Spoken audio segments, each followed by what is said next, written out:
Did you know that the same site you check every morning for the latest memes, birthday reminders, and selfies from your friends is also home to an online marketplace? Yes. Facebook is not just about connecting with your high school pals, it also serves as a platform where you can buy a new couch, sell your old bike, or find a rare collectible you've been longing for.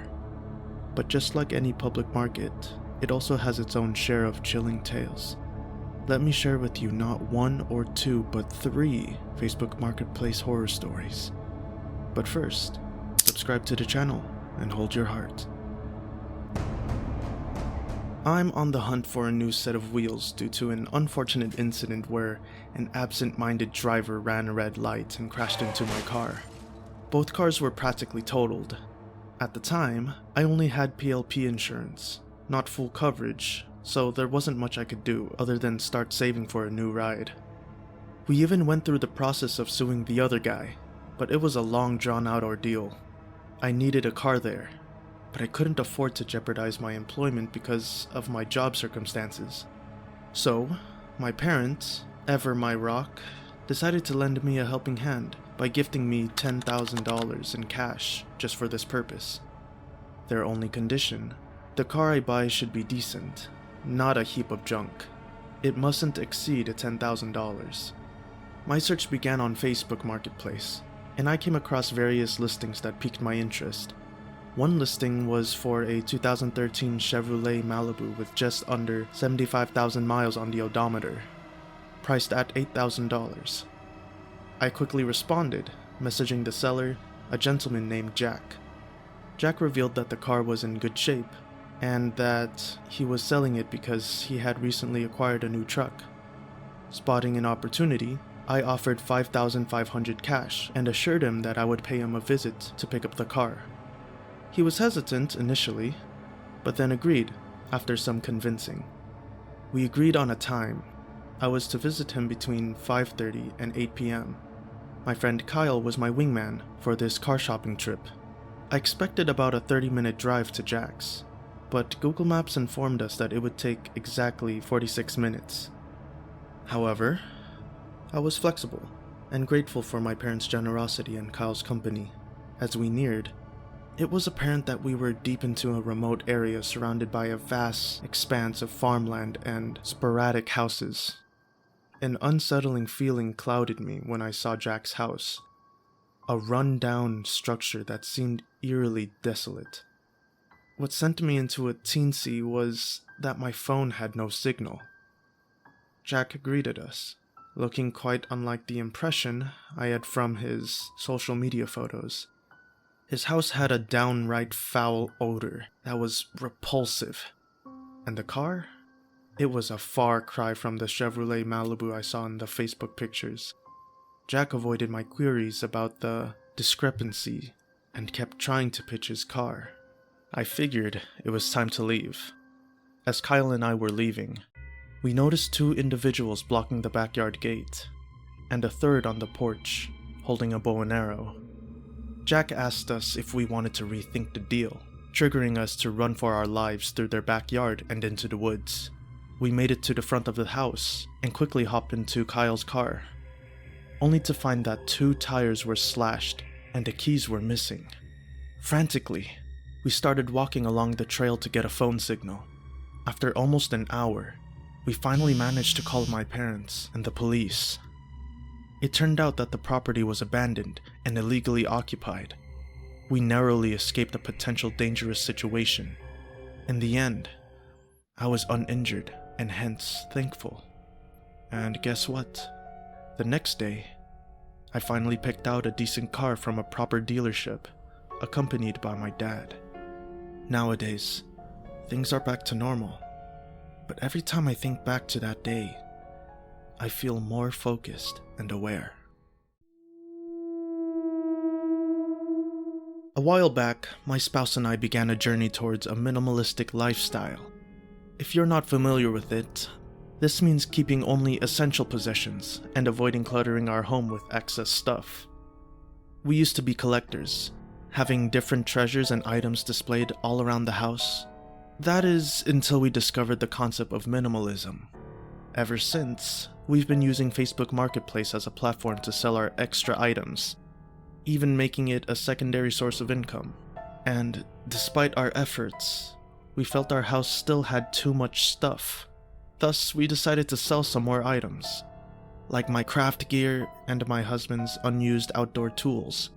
All the money we saved, despite being only about $500, gave us hope that we could accumulate enough to go on a lovely vacation. We wanted to sell even more to increase our chances.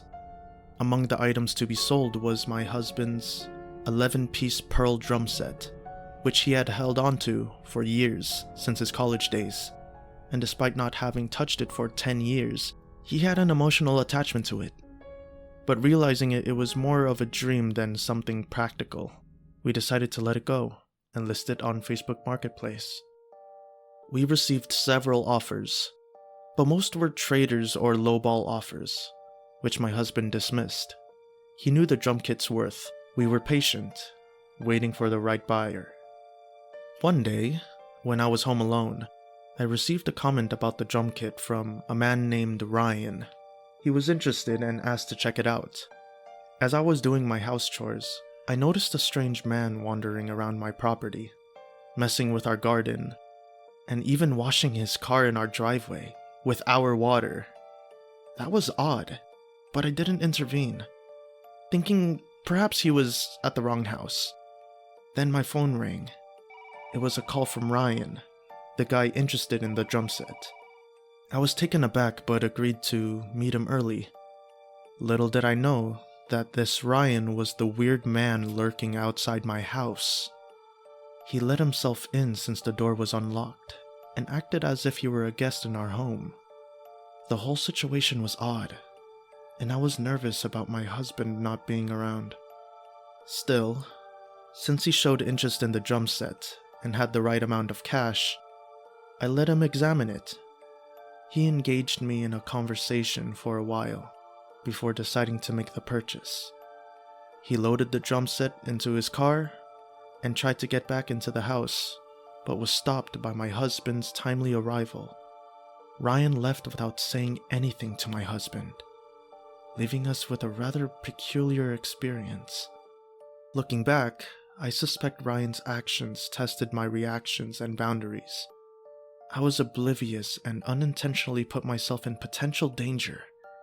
But when you make online sales, you have to be prepared to encounter all kinds of people. Let me take you back to 2018. I had this old pinball machine from my childhood and wanted to sell it. It wasn't a high-end model that would burn a hole in your pocket, but it still had a value of a few $100s. It had been gathering dust in my parents' attic for years, and I wanted to sell it before my sisters thought of the same. I kept it a secret, fearing I would need to share the profits. So, I listed it when my family was off on a trip that I couldn't attend due to work. My parents' house is in a posh neighborhood, but without the security of a gated community. I decided to sell the pinball machine on Facebook Marketplace for $200. And the next day, I got a message from an account with the name Jasmine, but no profile picture, offering $175 for it. I agreed, and we set up a meeting. But as the agreed time came and went, Jasmine didn't show up. She continued texting, "I'll be there soon." Even as it got later and later, I had work the next day and asked her to be here by 11, the latest. She pushed it to 11:30. Then I suggested rescheduling, but she insisted she was on the way, so I reluctantly stayed up. At 11:45, Jasmine finally texted me that she had arrived.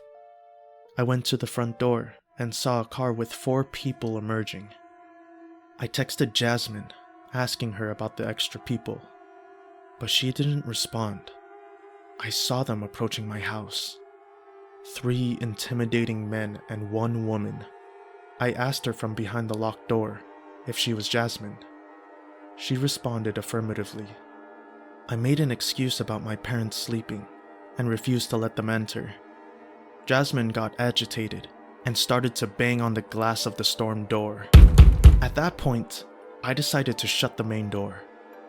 However, they didn't leave and continued yelling, ringing the doorbell, and even swearing. After about 10 minutes of this, they left, with one of them even urinating on our empty driveway. After seeing them drive away, I managed to go to sleep. In the middle of the night, I woke up to the sound of a shattered window. I quietly locked my bedroom door and dialed 911 as I heard people ransacking our house. Thankfully, they left in less than 5 minutes before the police arrived.